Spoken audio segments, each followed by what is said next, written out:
So what I envision happening in the next foreseeable future is that there's going to be all kinds of sources of truth out there.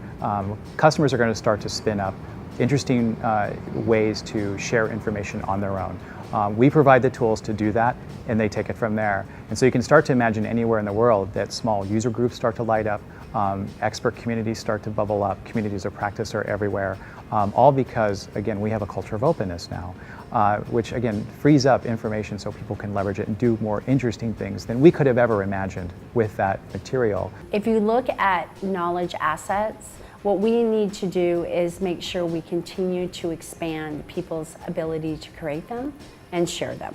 And so creating a platform for that to happen is crucial for Autodesk, because as we go forward and we look at the design communities and the actual use of our tools and the expansion of our tools and the usage patterns, it can be in a lot of different markets that we don't even imagine today.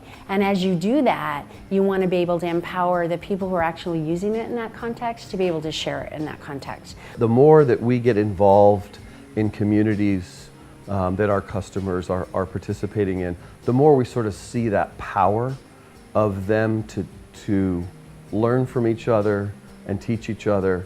And so, you know, I think we'll always have a role to play, because whenever we have, especially with things that are new, you know, there's a certain amount of sort of starting that virtuous cycle of using and reusing and mixing and remixing. And so we're probably always going to have a role in the creation of sort of the first version of things.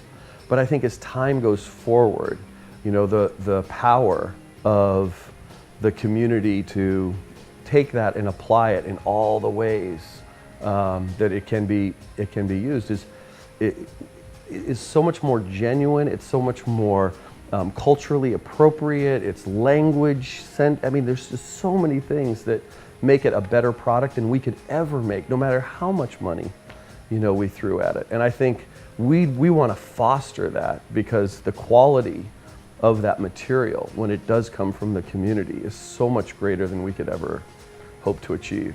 When I was talking with Eric Stover about sort of the path that Autodesk has taken on to essentially open licensing all of its content, he said something to me that I just loved, which is, what we did is we looked at the behavior of our clients and our customers and said, why can't we mimic that behavior? Why can't we play with them when other people are sharing their assets with each other and encouraging reuse and reusing each other's content in really amazing, transformative ways?